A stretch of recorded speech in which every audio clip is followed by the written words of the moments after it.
Oke, Assalamualaikum warahmatullahi wabarakatuh. Kembali lagi di pertemuan 6 dan 7 ya, untuk mata kuliah sistem basis data. Nah, pertemuan 6 dan 7 ini kita akan belajar tentang pengelolaan basis data untuk multiple table tingkat lanjut ya. Dimana multiple table kemarin kita udah belajar, tapi minggu ini dan minggu depan itu kita, ya 6 dan 7 maksudnya, kita akan belajar tingkat lanjutnya. Nah, di sini ada gambaran umum untuk praktikum ini ya. Mahasiswa akan memperdalam kemampuan pengelolaan basis data multi-table dengan menangani skenario yang lebih kompleks. Ya, di sini ada kata kunci kompleks ya. Jadi jangan kaget kalau nanti memang materinya kompleks gitu ya. Kemudian jika pada praktikum sebelumnya nggak fokus ya sebelumnya fokus pada operasi join dasar aja, kita akan lebih eksplorasi teknik-teknik query yang lebih powerful untuk analisis data relasional yang lebih mendalam. Jadi sebenarnya untuk join ya, di sini udah dikasih tahu ya, self join atau relasi ke tabel ke dirinya sendiri gitu. Nah, apa sih maksudnya ya? Nanti kita baca selanjutnya. Ini untuk capaian pembelajarannya bisa di pause saja mungkin ya. Nggak usah saya bacain satu-satu, bisa dibaca. Kemudian, oke udah di record kan? Oke udah di record. Pengelolaan basis data multiple table lanjut ya. Nah di sini sebelum kita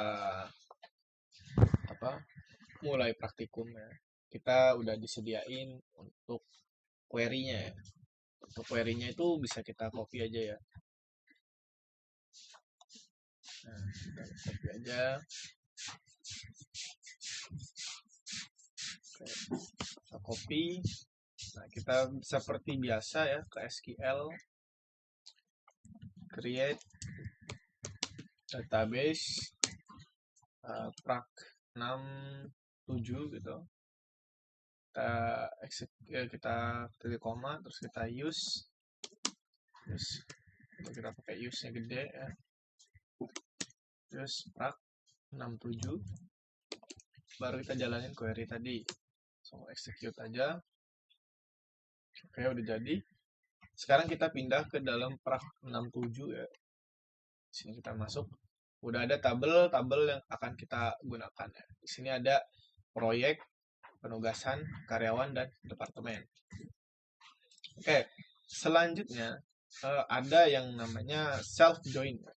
Tadi juga di gambaran umum udah disinggung juga ya tentang self join ya. Jadi self join ini digunakan untuk menggabungkan sebuah tabel dengan dirinya sendiri ya. Berguna untuk memiliki relasi seperti hierarki, seperti struktur organisasi ya. Misalnya kalau kita lihat ya dalam struktur organisasi karyawan dan manajer.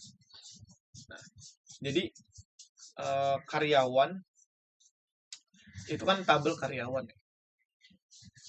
Nah, tapi kalau kita lihat dari strukturnya, karyawan ini sebenarnya punya jabatan. Misalnya jabatan saya dengan jabatan Riskur itu kan sama-sama saya dan Riskur sama-sama asdos gitu ya. Saya Riskur Maura asdos. Tapi saya sebagai koor, nah itu kan kita bisa relasiin ya, atau ada hierarki di situ ya, dimana saya koor dan mereka anggota dari asdosnya gitu ya. Jadi paham ya untuk sampai sini ya, untuk hierarki seperti itu. Jadi kalaupun kita buat tabel misalnya asdos gitu ya, ya kita bisa relasiin ke diri asdos sendiri. Misalnya asdos relasi ke tabel asdos, dimana di asdos itu ada koor dan anggota. Jadi kita nggak perlu buat tabel baru ya. Misalnya tabel koor, tabel anggota. Sebenarnya bisa-bisa aja, sah-sah aja. Tapi kan kalau untuk tabel yang udah misalnya kalau kita pengen nampilin semua karyawan gitu kan bakalan ribet ya, harus query ke tabel A dan ke tabel B. Tapi kalau misalnya kita gunain ini, ya itu bisa ya, bisa langsung pakai struktur hierarkinya tadi kayak gitu. Kalau misalnya kalian masih nggak paham, bisa diulang-ulang aja lagi ya penjelasan saya tadi. Nah, ini contohnya ya. Select karyawan dot nama as nama karyawan dan manager dot nama as manager dari karyawan. As karyawan ini sama aja ya. Mau dikasih K juga nggak apa-apa. Ya. Jadi dan kita aliaskan sebagai karyawan sama aja ya. Terus kita join karyawan sebagai manager di mana ya? Di mana karyawan dengan ID manager sama dengan manager ya, yang kita ini tadi ya nih. Manager ya. Tadi kan karyawan, tapi udah kita aliasin sebagai manager. Kita cari karyawan dengan ID manager di mana ID manajernya itu sama dengan ID karyawan. Ngerti ya maksudnya ya? Jadi kita lihat nih. Kita lihat query-nya. Kalau kita lihat di misalnya kita lihat tabel karyawan ya. Nah, tabel karyawan ini kan kalau kita lihat ada karyawan ya. Karyawan sama ID manager. Nah, yang punya ID manager ya, yang punya ID manager pasti anggota lah, bisa kita bilang hierarkinya di bawah. Misalnya yang 101 nih. 101 kan ID manajernya si Budi ya. Ternyata si Budi ini adalah manajer kayak gitu. Jadi kurang lebih kayak gitu ya. Kalau kita kita lihat lagi nih, kita query lagi SQL ya. Aduh salah. Ini kalau kita kayak gini ya misalnya. Nah, tadi ya kita nyari siapa namanya karyawan dengan ID manager sama dengan manager.id. Ya, kalau misalnya bingung ulang-ulang aja ya. Jadi kayak gitu. Kita join karyawan sebagai manager di mana karyawan dengan ID manager sama dengan manager.id karyawan. Jadi kita cari itu yang sebagai karyawan dan manajernya. Kalau kita lihat hasilnya gini, nama karyawan. Nah, jadi si Rina Permata, manajernya itu si Budi. Nah, Agus Santoso. Nah, manajernya si Rina. Terus Dewi Lestari, manajernya Agus Santoso. Nah, kalau kita lihat tadi ya, sama kayak tadi ya. Kita ulang lagi ya, select bintang. Nah, coba kita select bintang lagi aja ya. Kok gitu? Kita select bintang from karyawan aja ya langsung. Ini kita nggak, aduh salah. Kebiasaan pakai VS Code. Nah, misalnya kayak gini. Kalau kita lihat tadi ya, mana? Siapa namanya? Si Budi. Budi ini nggak punya manajer ya. Si Rina, manajernya si Budi. Si Agus, manajernya si Rina. Nah, si Dewi sama si Eko, manajernya si Agus. Kayak gitu. Ya, kurang lebih kayak gitulah ya, gampang ya. Untuk self join ya. Ingat ya, nanti kalau misalnya ada soal kayak gitu ya, jangan bingung. Misalnya tadi kayak Asdos ada koor, ada anggota. Ya, sama kayak kalian mahasiswa, ada ketua kelas, misalnya ada sekretaris, ada ya. Ini ada ketua kelas, ada wakil ketua kelas, dan ya, makhluk biasa, mahasiswa biasa gitu ya. Ya, jadi padahal kan kalau kita lihat ya dari hasil query-nya tadi, ya kalau kita lihat hasil query-nya ya kan sama-sama tabel karyawan ya, tapi bisa jadi dua kolom yang berbeda kayak gini gitu. Ya, kurang lebih kayak gitulah. Ada namanya subquery ya. Sebentar saya lihat dulu. Saya ini bahas. Oke, kita lanjut ya. Di materi selanjutnya itu ada subquery ya, di mana subquery ini adalah sebuah query select yang berada di dalam query lain. Bisa aja kalau kita lihat penerapannya nih ya, misalnya where dengan in ya, dimana untuk menampilkan nama karyawan yang bekerja pada proyek sistem ERP internal. Misalnya kita punya select ya, terus di dalam where ini kita punya select lagi. Nah, itu namanya query bersarang. Sama lah kayak if ya, if nested if atau query nested query gitu kan, sama aja. Kayak for dalam for bisa, if dalam if itu bisa. Sama kalau query juga bisa kayak gitu. Kalau kita lihat di sini contohnya ya, contohnya kayak gitu. Kita langsung aja show query. Nah, lanjutin. Nah, kayak gini ya. Untuk hasil query-nya ya. Kalau kita lihat query-nya ini, kita nyari, kita select nama dan jabatan dari tabel karyawan, di mana ID karyawan yang ada di gitu. Select ID karyawan from penugasan where ID project sama dengan 1. Jadi kita cari ya, select ID karyawan. Kita ambil ID karyawan di mana di tabel penugasan projectnya sama dengan 1. Kalau kita lihat hasil query-nya, ternyata Sirina dan Agus dan Lewi Lesari itu ada di projectnya, itu ada di ini, project manager, lead developer, dan backend developer. Itu ya penugasannya ya. Jadi kayak gitu untuk penjelasan query bersarang. Jadi sebenarnya ya sama kayak if dalam if aja sih, sesimpel itu. Nah, juga ada penerapan 2 korelasi dari subquery untuk menampilkan karyawan yang gajinya di atas rata-rata. Misalnya kita udah punya select dalam selectnya lagi nih, karena kan dia di dalam select, kita select nama, jabatan, gaji, dan select nama departemen. Dari departemen D, kita aliasin sebagai D ya, dimana D.id departemen sama dengan K ini karyawan ya, K ID departemen, as departemen. Jadi kita sebenarnya sama aja kayak nama, jabatan, gaji, departemen. Tapi di dalam departemen ini kita punya query select gitu. Nah, dari tabel karyawan, di mana gajinya lebih dari average atau average dari gaji ya. Nanti kita cari karyawan gajinya di atas rata-rata. Nah, ini kondisinya nih, where kita punya 2 sampai 3 malah where clause ya. K2 ini kan karyawan ya. Yang sini kan ada karyawan K, sini ada karyawan K lagi, K2 tapi. Jadi nggak boleh sama, kalau sama ntar bingung untuk query. Sebenarnya bisa aja kalau kita pakai konsep block code ya, tapi kan ini daripada error mending jaga-jaga aja lah gitu ya. Nah ini jadi K2 sama dengan K1, ID departemen sama dengan. Jadi sama aja sih sebenarnya, tapi penggunaannya kita pakai 2 nested query lah ya gitu. Nah, kalau kita coba nih query-nya ya. Aduh. Nah, kayak gini ya. Nah, kita lihat hasilnya ya. Nama Budi, jabatan IT Director, gajinya di atas rata-rata, ya kan? Departemennya teknologi informasi. Kayak gitu. Jadi ini orang-orang yang gajinya di atas rata-rata ya.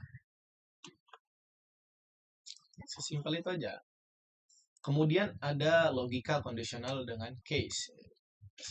Intinya ya sama aja kayak kita di pemrograman lah ya. Di pemrograman kan kita punya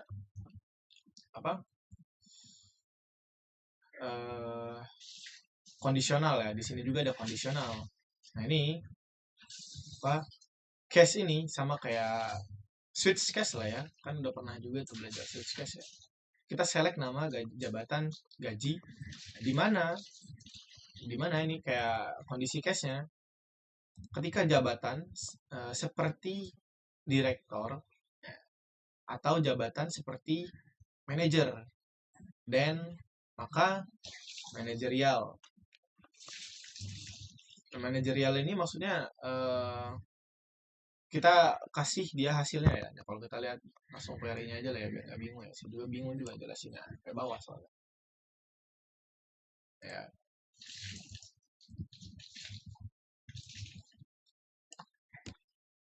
Kalau kalian bingung, ulang-ulang aja lah ya. Kita lihat. Nah, manajerial kan, level jabatan. Jadi kayak gitu.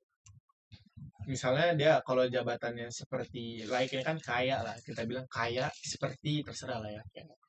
Sel nama, jabatan, gaji. Case-nya ketika jabatan kayak direktur atau manajer, ya berarti dia manajerial. Kalau jabatannya kayak lead atau kayak head, ya intinya ada kata-kata lead dan kata-kata head, ya berarti dia senior. Kalau kita lihat dari sini hasilnya ya kan Pak, ada lead, dia senior gitu. Nah, kalau misalnya ada manager, director, dia manajerial. Senior juga ada nih, head, dia senior. Nah, terus ada case lagi.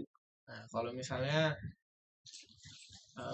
ini dia kita hasil dari case-nya itu ada N ya, harus ada N ya, harus ada N. Ini kan kita cuma masih kayak level jabatan. Sebenarnya kayak gini ya, kalau ini kan bingung ya. Nah, itu kan sama kayak gini aja sebenarnya. Select nama, gaji, level jabatan. Tapi di dalam level jabatan ini ada query lagi. Kayak gini lah query-nya. Jadi jangan bingung ya. Kayak usulan bonus juga sama aja sebenarnya. Cuma kita kasih kondisi case-nya itu. Nah, jadi case-nya ketika jabatan kayak director atau jabatannya kayak manager dan gajinya gajinya dikali 0,20 gitu. Kemudian gajinya juga 0,12. Berarti kita harus kasih usulan bonusnya. Usulan bonusnya itu ya dari gajinya tadi terus dikali 20%-nya, 15%-nya gitu. Dari tabel karyawan. Ya, jadi kayak gini lah. Usulan bonusnya sekitar berapa nih? Misalnya 5 juta gitu ya, dari 25 juta. Kurang lebih kayak gitu ya, gampang lah untuk materi kondisionalnya ya. Nah, ini selanjutnya ini udah nanti dijelasin oleh Kak Rizkur dan Kang Aura ya selanjutnya.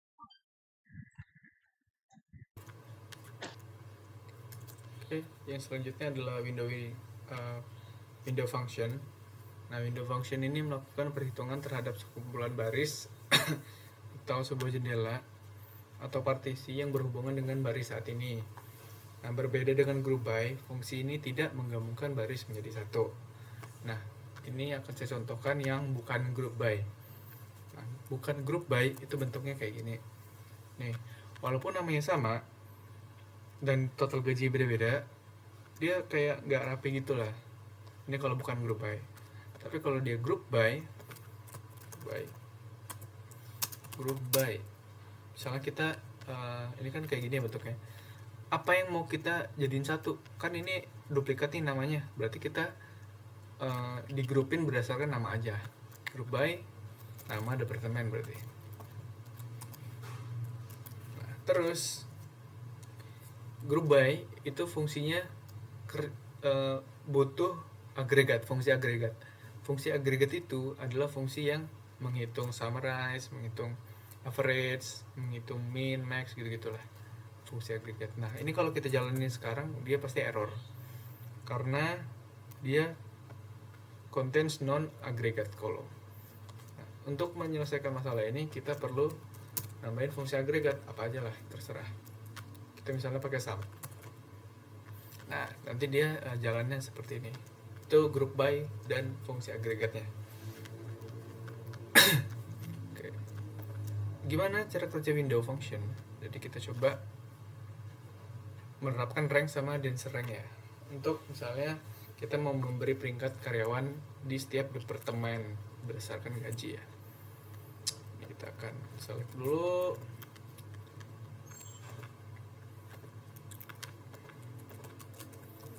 Apa yang keluar? Nah, kan ini keluar ya. Ini keluar. Di sini ada ranking gaji dan di sini ada denser rank. Apa nih? Bacanya gimana nih? Nah, kalau kita lihat di modul, cara bacanya ini gini. Yang rank akan memberikan lompatan peringkat jika ada nilai yang sama. Misalnya ada 2 orang yang juara 1. Maka fungsi rank ini akan menilai 2 orang yang sama tadi sebagai juara 1. Lalu juara yang selanjutnya adalah juara 3, 4. Nah, jadi misalnya di sini ini nggak ada contohnya.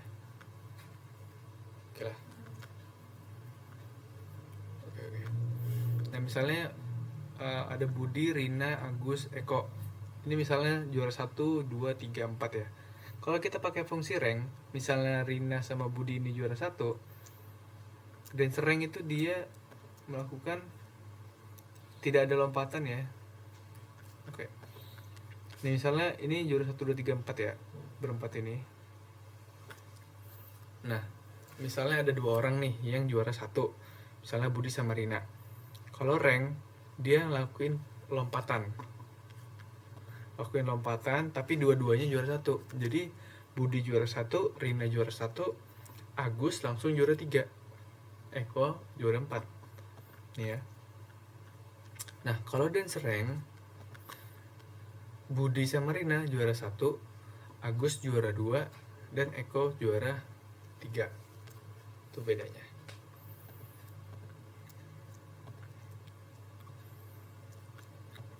Nah, ini dan fungsinya rank sama dance rank ini untuk memberikan peringkat aja sih. Jadi dia kalau misalnya udah ganti departemen, nama departemen nih pada kasus ini, dia peringkatnya ngereset. Nih ya, 1 2 3 4, ganti nama departemen, dia ganti lagi peringkatnya. Ini query-nya. Ini kayak biasa sih query-nya. Oke.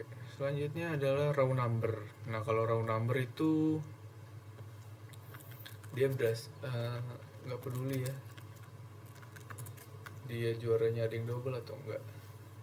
Nah, pada kasus ini misalnya kita lihat penjelasan nggak ya. Nah, pokoknya raw number ini memberikan nomor urut unik ya, beda sama dance rank sama rank. Raw number ini walaupun misalnya 1 2 3 ini juara 1, dia tetap urutannya 1 2 3 walaupun semuanya juara 1. Ya pokoknya nomornya unik lah. Itu untuk rank. Itu untuk raw number. Karena dia cuman urutan baris aja nih. Oke, yang selanjutnya adalah CTA atau Common Table Expression dengan width. Nah, CTA ini memungkinkan kita untuk membuat set hasil sementara atau tabel sementara lah. Nah, tabel sementara ini dia nggak kesimpan di sebelah kiri ini. Ini kan tabel bukan sementara nih. Ini tabel permanen lah, bisa kita ngomongin ya. Nah, kalau CTA dengan width ini adalah tabel sementara outputnya. Nah, gunanya untuk menyederhanakan query yang kompleks menjadi lebih mudah dibaca dan didebug. Nah, pada penerapan kali ini misalnya kita mau menampilkan proyek dengan total gaji karyawannya melebihi 10% dari total anggaran. Maksudnya apa soal ini? Jadi misalnya anggarannya 200 juta nih. Total gaji karyawan itu nggak boleh lebih dari 10% dari anggaran. Atau nggak boleh lebih dari 20 juta. Itu maksudnya. Nah, kita akan coba untuk jalanin query-nya. Oke, di sini aja. Nah, yang pertama kita bakal menghitung total gaji untuk setiap proyek. Jadi kita select dulu ID proyeknya, nama proyeknya, sama anggarannya. Terus juga gaji dari karyawannya ada berapa nih. Nah, dari apa? Dari tabel penugasan, tabel karyawan, terus sama tabel proyek. Nah, ini ID-nya aja nih. Jadi kita mengambil ID karyawan dari penugasan sama kita cocokin dengan tabel karyawan yang ada kolomnya ID karyawan. Terus kita join dengan proyek atau P, ID proyek di PN atau di penugasan dari tabel penugasan yang ID-nya sama dengan ID proyek yang ada di tabel proyek. Terus kita group by apa? Kita susun berdasarkan atau kita gabung dengan ID proyek, nama proyek, dan anggaran yang terakhir. Ini urutan ya. Urutan yang atasnya aja sih. Nah, ingat kalau kita menggunakan fungsi group by, kita memerlukan fungsi agregat. Nah, di sini kita menggunakan sum karena kita menghitung total gaji untuk setiap proyek. Oke, ini sudah selesai. Nah, misalnya kita cuma mau kayak gini kan, kita katanya hasil dari ini kan tabel sementara ya. Kalau kita jalanin tabel sementaranya gimana?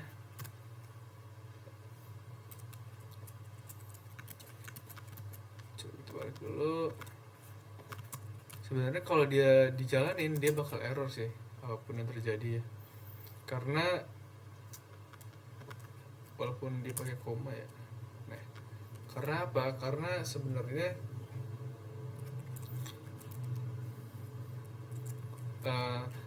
CTA ini dengan wait ini dia nggak bisa berdiri sendiri karena dia cuman hasil tabel sementara ya. Dia perlu apa? Jadi kalau tabel sementara itu atau CTA itu dia perlu fungsi lain atau query lain yang menggunakan operasi CRUD atau select, terus misalnya insert atau delete dan sebagainya lah. Nah itu CTA, dia sangat tergantung lah dengan langkah yang dua ini. Nah kalau udah misalnya kita mau lihat dulu nih hasil tabel dari ini apa, bentuknya itu kayak mana sih, kita lihat ya. Pakai select bintang ya. Ini nggak usah pakai kondisi where, kita mau lihat bentuk tabelnya. Dan ini adalah bentuk tabel dari CTA yang kita buat. Jadi ada ID project, ada namanya, dan anggarannya, dan total gaji tim. Sini yang lebih dari 10% itu yang ini ya, yang 3 apanya digital. Ini lebih dari 10% karena gajinya 27 juta tapi anggarannya 200 juta. Nah, kita balik ke query yang utama. Mana ini? Nah, nanti keluar hasilnya adalah seperti ini. Oke, ini kita nge-select nama proyek, anggaran, total gaji, tim, sama gaji per proyek. Dari gaji proyek. Nah, ini kan kalau biasanya kalau di from ini kan kita nge-select table ya kan? Nah, ini didapat dari sini nih. Kalau kita scroll ke atas ini, ya kan? Kita dapat ini. Kita nge-select ini dari sini atau dari yang atas. Nah, ini adalah tabel sementara, makanya dia bisa di-select atau dimasukin perintah gaji per proyek dari, padahal dia di from gitu. Nah, ini where aja sih, ini where total gaji tim lebih besar daripada anggaran dikali 10%, makanya hasilnya seperti ini. Oke, itu saja sih untuk materinya. Jadi kesimpulan pada materi window dan CTA, window itu simpelnya buat ngasih ini aja sih, partisi untuk melakukan perhitungan terhadap sekumpulan baris saja. Ingat ya, window itu untuk menghitung untuk melakukan perhitungan terhadap sekumpulan baris. Bisa menggunakan rank, graded rank, row number. Nah, terus kalau CTA dengan wait itu untuk membuat set sementara atau tabel sementara. Tapi tabel sementara itu nggak bisa berdiri sendiri, dia perlu ada query lain, mau select, mau from, dan itu saja sih untuk materi window dan function. Selanjutnya akan dilanjut oleh Kak Maura. Oke, selanjutnya di sini ada built-in function. Built-in function ini merupakan fungsi bawaan dari SQL. Jadi kita itu nggak perlu ngebuat fungsi sendiri karena MySQL ini udah nyediain fungsi yang bakal mempermudah kita buat ngolah data di dalam query. Nah, yang pertama ini ada string. Di sini functionnya ada banyak. Ada upper, lower, length, concat, substring, trim, replace, left, dan right. Jadi kita bisa melihat juga contoh dan juga hasilnya. Ini upper itu gunanya buat mengubah semua huruf kecil menjadi huruf kapital. Kan bisa lihat ya contoh sama hasilnya. Lalu lower itu kebalikannya dari upper. Dia ngubah semua huruf kapital menjadi huruf kecil. Untuk length, dia tuh bakal menghitung jumlah karakter dalam teks. Jadi di sini tuh ada teksnya itu database, bakal hitung karakter di dalam kata ini. Jadi didapat nih banyaknya karakternya itu 8. Nah, selanjutnya ada concat. Ini tuh dia buat gabungin dua string menjadi satu. Di sini ada contoh dan juga hasilnya. Lalu substring. Substring itu gunanya untuk mengambil sebagian teks mulai dari posisi tertentu. Jadi di sini ada teksnya, terus diambil dari posisi mana dan dengan panjang berapa nih kita mau ambilnya. Di sini ada contoh sama hasilnya juga. Lalu selanjutnya ada trim. Trim ini gunanya untuk menghapus spasi di awal dan di akhir teks. Jadi contohnya kan ada kata halo nih, tapi depan sama belakang masih ada spasi kan. Kalau kita pakai trim, spasinya jadi ya kehapus dan hasilnya bakal kayak gini. Lalu selanjutnya ada replace. Replace ini gunanya untuk mengganti sebagian teks dengan teks baru. Jadi misal di sini ada halo dunia. Dari dunia ini kita ubah jadi kamu, jadinya halo kamu itu. Selanjutnya ada left. Left ini ngambil n karakter dari kiri. Jadi misal nih ada kata database. Ini kita ambil 4 karakter dari kiri. Jadi yang ambil bakal data. Nah untuk right ini kebalikannya dari left. Jadi dia bakal ngambil n karakter dari kanan. N-nya ini misal kita ambilnya 4 dari kanan. Jadinya bakal nampilin hasilnya itu base. Nah, selanjutnya ada numerik. Numerik ini tuh digunakan untuk mengolah angka, misalnya kayak pembulatan, nilai absolut, dan sebagainya. Di sini langsung aja ada function ABS. ABS ini untuk mengubah nilai negatif jadi positif atau menjadi nilai absolut gitu kan. Jadi di sini contohnya kita mau ubah nih min 10 menjadi nilai absolut jadi 10 tuh. Untuk round, ini fungsinya untuk membulatkan angka kedua desimal. Untuk ceiling ini membulatkan ke atas. Jadi 12,3 ini bakal dibulatin ke atas. Jadinya 13. Kalau floor, dia membulatkan ke bawah. Dan untuk mode, itu merupakan dia bakal ngehasilin sisa pembagian. Di sini kan contohnya ada mode A, B. Jadi mode 10 dibagi 3 itu kan 10 bagi 3 kan 3 tuh sisanya 1. Nah, dia bakal nampilin 1 atau sisa dari pembagian itu tadi. Nah selanjutnya ada datetime function. Dia ini digunakan untuk memproses tanggal dan waktu. Di sini contohnya ada now, itu buat nampilin tanggal dan waktu saat ini. Lalu date itu untuk menampilkan tanggal hari ini aja, tanggalnya aja. Lalu time ini untuk menampilkan waktu saat ini. Lalu year ini digunakan untuk mengambil tahun dari tanggal. Nah ini kan ada nih, kita misal year date. Nah date ini misal 2025 bulan 10 tanggal 2. Nah ini dia bakal ngambil tahunnya aja. Terus ada month, dia bakal ngambil bulan dari tanggal aja. Terus day ini untuk mengambil hari dari tanggal. Lalu date diff, dia itu gunanya untuk menghitung selisih hari. Jadi di sini kita pakai date 1 sama date 2, ini tanggal 10 sama tanggal 1 ya. Berarti selisihnya ada 9. Terus add date ini tuh gunanya untuk menambah hari pada tanggal tertentu. Nah, jadi misal nih dari tanggal 1 kita nambahin interval itu 7 hari. Jadi bakal hasilnya ada tanggal 8. Date format. Now ini date format itu gunanya untuk format tanggal sesuai pola. Jadi kan di sini date, format nih. Jadi kita ngebuat tanggal berdasarkan format yang kita mau. Di sini kita formatnya itu dari day, month, year. Berarti dia bakal muncul sesuai format yang kita mau. Selanjutnya ada user defined function. Nah, dia ini berbeda sama built-in function. Kalau UDF ini tuh dia fungsinya kita buat sendiri. Jadi kita membuat fungsi yang untuk ngebungkus logika spesifiknya.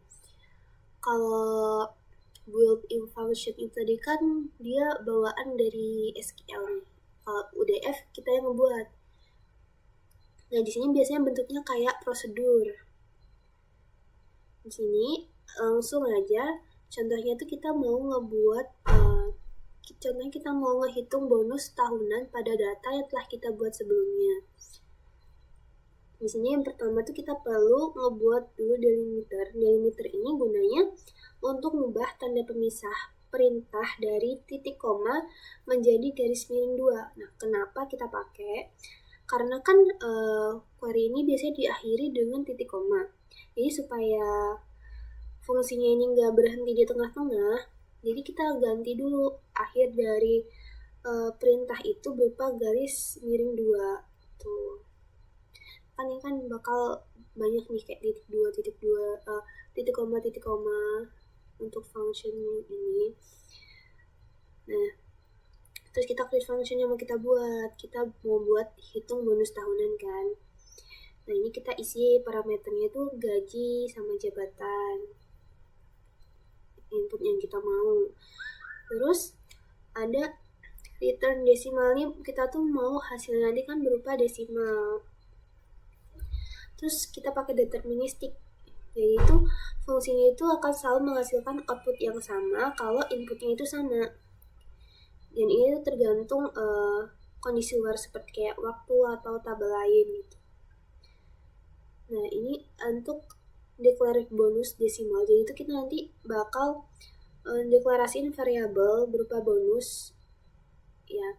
Terus untuk case-nya ini, apabila jabatannya itu dia sebagai direktur dan manajer, itu bonus gajinya itu sebesar 20% dari gaji. Lalu kalau untuk lead dan hit, dan itu bakal dapat bonus 15%, dan selain itu bakal mendapatkan bonus 10%. Langsung aja kita coba ya codingannya. Kalian juga ikutin ya.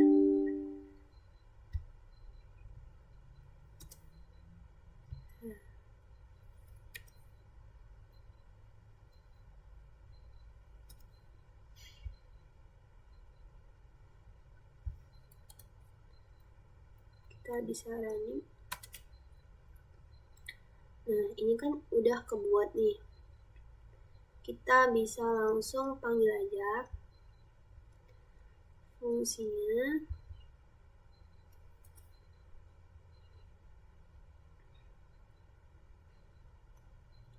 Nah, ini tadi prosedur yang kita buat.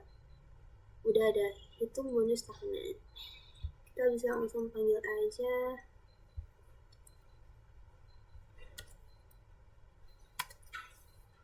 Nah, ini bakal muncul nih nama karyawan, gajinya, dan usulan bonusnya. Ini kita tinggal panggil aja fungsi yang kita buat tadi.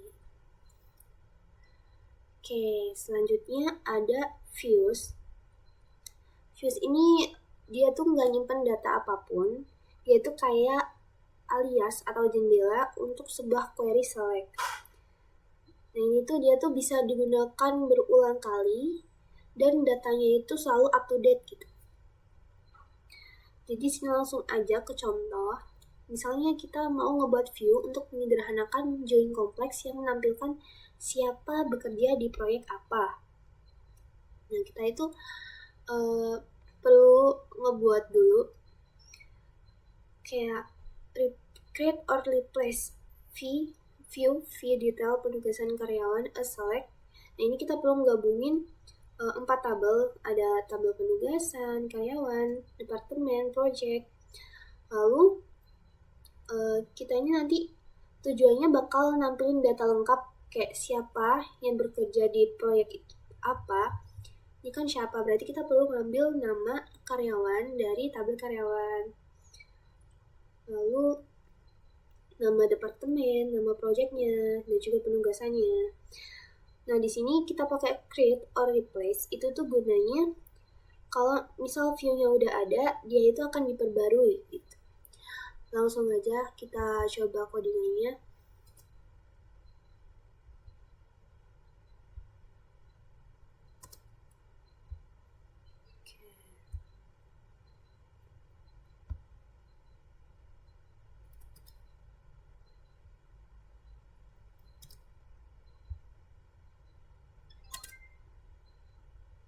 Nah,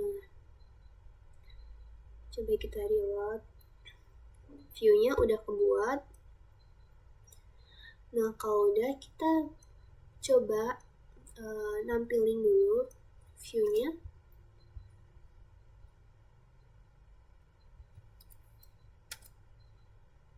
Nah, jadi ini udah kepanggil nih view-nya. Kita nampilin view-nya berupa kayak nama karyawan, dia jabatannya apa, terus dia kerjanya di proyek apa, perannya apa gitu. Oke. Next, kita ke materialist views. Ini tuh cuman ini sama yang view tadi itu beda karena materialist view ini dia menyimpan hasil query secara fisik seperti sebuah tabel biasa gitu. Kalau view tadi itu kan nggak kesimpan ya, dia cuma nyimpan query-nya aja. Jadi kalau materialist view ini dia hasil query-nya secara fisik tuh di tabel baru gitu. Jadi kita contohnya mau ngebuat laporan ringkasan gaji per departemen yang datanya itu di refresh setiap malam. Jadi kita bisa buat tabel fisiknya. Langsung coba buat aja.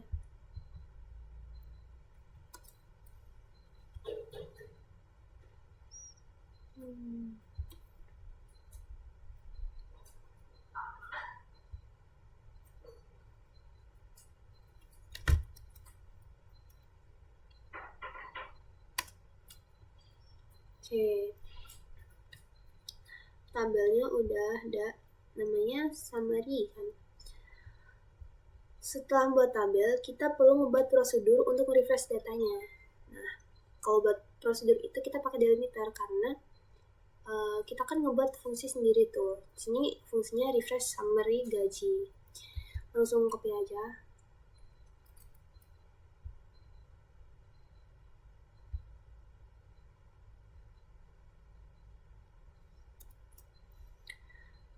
Di sini kan ada truncate table summary gaji per departemen. Itu tuh gunanya untuk ngosongin table sebelum diisi ulang. Jadi kan ini kita mau kayak refresh terus gitu kan.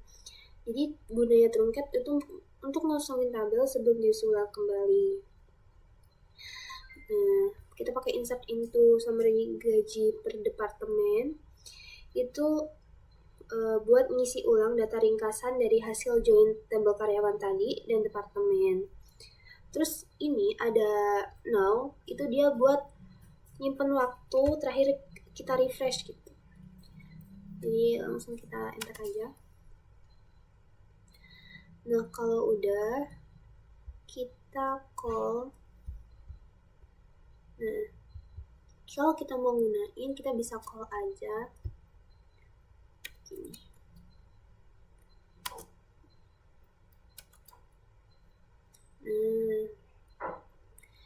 Jadi kita udah berhasil summary gaji selama summary gaji per departemennya. Jadi kayak ringkasan gaji per departemen kita udah kita panggil, dan ini terakhir kita panggil. Oke. Yang terakhir ada indexing and query optimization. Ini tuh tujuannya adalah membuat query berjalan secepat mungkin, dan indexing itu adalah teknik utama untuk mencapai query optimization. Yaitu ibaratnya kayak kita itu di buku aja nih, di buku. Jadi itu biar kita gak harus ngebaca semua halaman buat nemuin satu kata, jadi kita bisa pakai ini. Nih, jadi kayak indeks adalah struktur data terpisah seperti B-tree yang menyimpan salinan nilai dari satu atau beberapa kolom tabel dalam urutan yang terurut. Ini memungkinkan database untuk menemukan baris data secara langsung tanpa harus memindai seluruh tabel. Proses yang disebut full table scan. Nah, jika dianalogikan, misalnya kita mau mencari nih sebuah kata di sebuah kamus, itu kita nggak perlu ngebaca semua halaman pertama, tapi kita menggunakan urutan abjad atau indeks untuk langsung melompat ke bagian relevan. Jadi misalnya terdapat kasus di mana karyawan sering dicari berdasarkan jabatannya, maka kita akan membuat indeks di kolom jabatan. Nah, kalau misalnya kita belum ngebuat indeks nih, kita tuh menjalankan perintah seperti ini. Kita coba ya.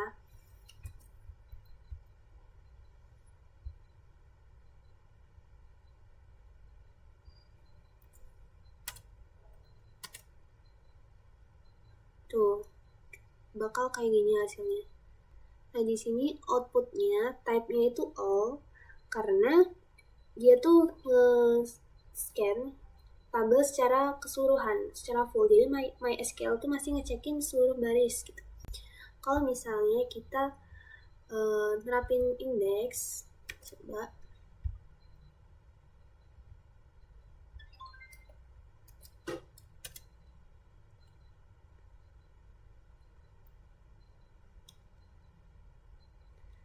Terus kita panggil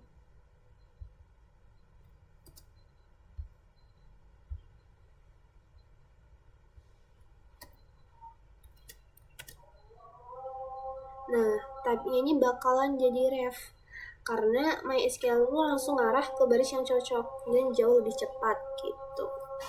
Jadi intinya kalau mau kita mau nyari berdasarkan nyari karyawan berdasarkan jabatan, jadi kita bakal bisa langsung menuju ke indeks yang kolom jabatan itu.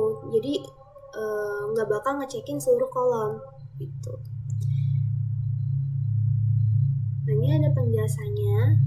Seperti yang saya bilang tadi, kalau type all itu untuk yang belum dibuat indeks ya, itu berarti artinya full table scan. Database-nya tuh meriksa tiap barisnya.